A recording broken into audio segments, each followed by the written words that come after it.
Love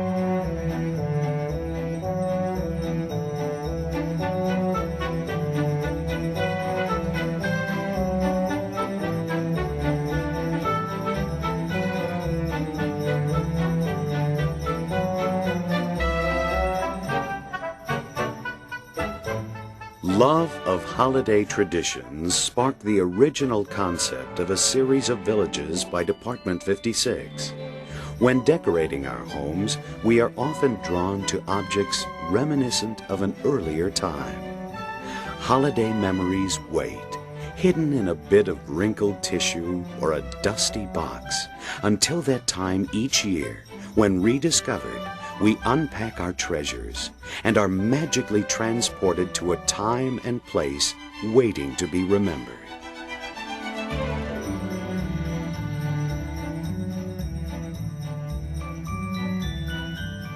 Just imagine snow-laden trees, wreaths at the windows, and welcome mats out. In 1976, a holiday outing inspired the designers at Department 56 to create the original Snow Village. This nostalgic, ongoing series, with its charming period buildings and softly glowing lights, soon became a tradition. Each lighted design in the original Snow Village is handcrafted of ceramic and hand-painted to create the charming detail of a wonderful olden-day village.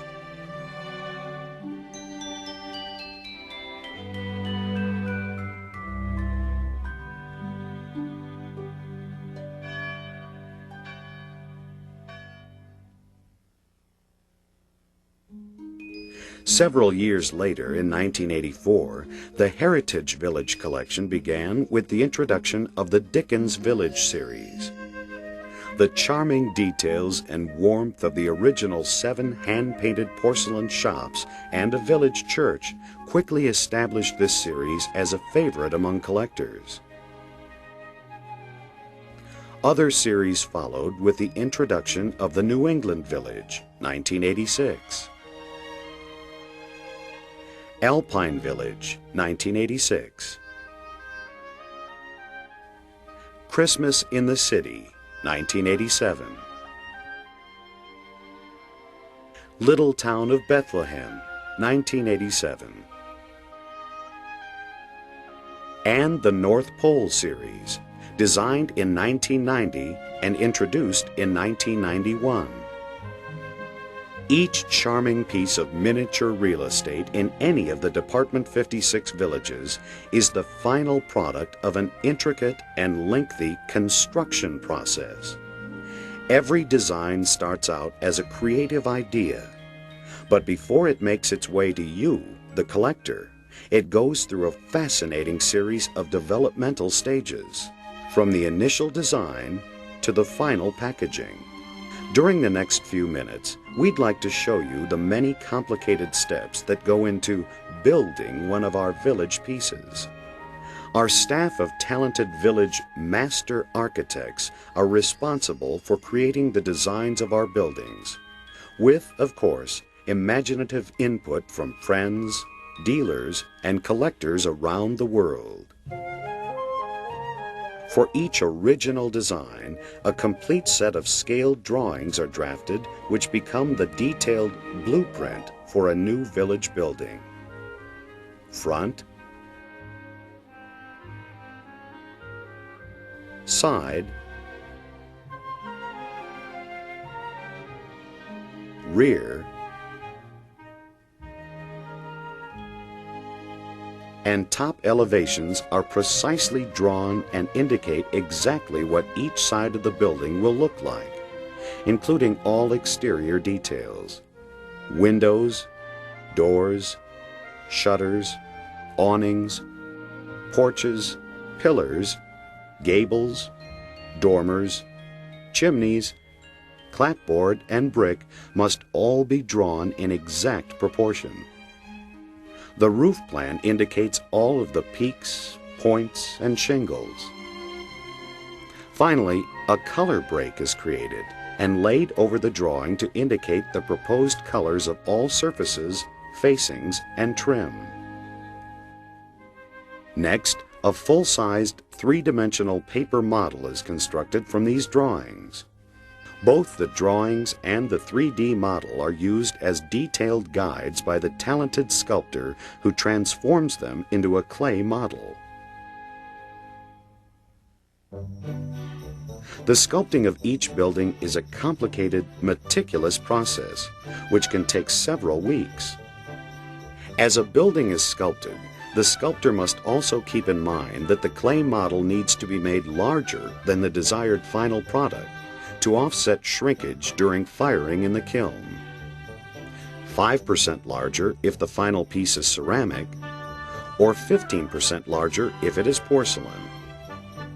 The main body of the house is always sculpted first, followed by the addition of each individual brick, board, roof shingle, and snowdrift, right down to the wreath on the front door.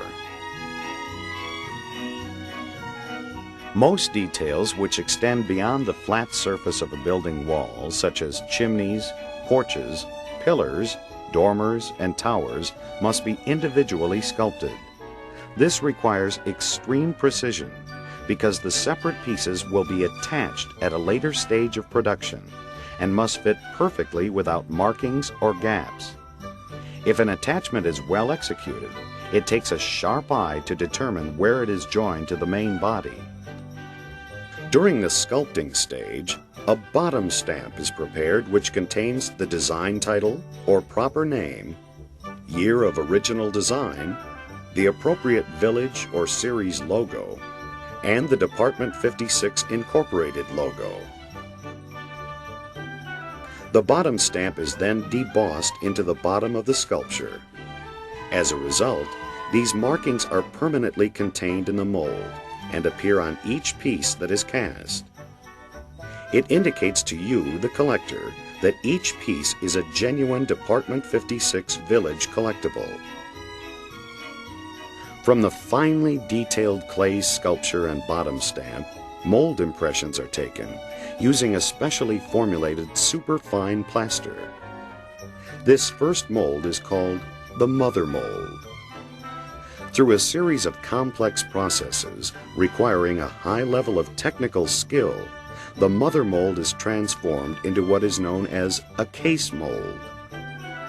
An extra hard, high-density composite is used to form this mold, so that during repeated usage, the mold will retain the sharp detail and quality that distinguishes all Department 56 Village pieces. Production molds made of a highly porous plaster mixture are in turn produced from the case molds. These molds are made up of several parts. Final adjustments are made to the production mold to assure a perfect fit. Banded together, they form a cavity into which the liquid clay, slip, is poured. Unlike the case molds, the production molds are porous, wearing out after as few as 30 to 40 castings. Once a piece is retired, molds are broken and destroyed. Slip casting is the first step in the actual production of a village piece. Large wheels of clay are blended with water and homogenized into smooth, creamy slip. The slip is poured into the cavity of the production mold. Moisture is drawn into the porous plaster, forming a thin wall of drier clay along the inside of the mold cavity. After a short period of time, excess slip is poured out, and the mold is left idle to allow the clay body to harden. Finally, the mold is unbanded and the parts carefully removed, leaving a hollow, semi-firm clay structure.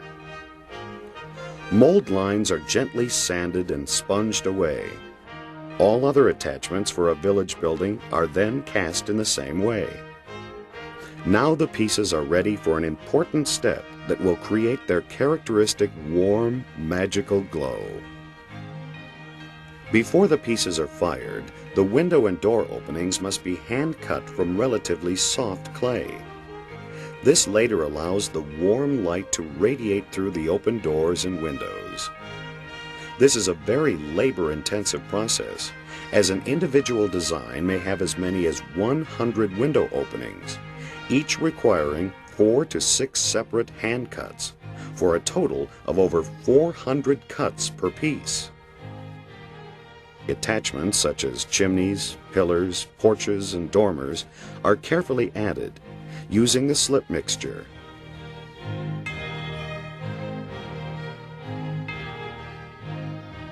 Final adjustments to the clay body are made and the fully assembled structures are inspected. Pieces are set out to dry for up to 24 hours before they are ready for the kiln. Kiln firing is the final process in the preparation of the clay body. Pieces are fired in either a box kiln or a tunnel kiln. The box kiln averages 78 cubic feet in volume and can fire up to as many as 450 houses in one firing. Once the box kiln is loaded and sealed,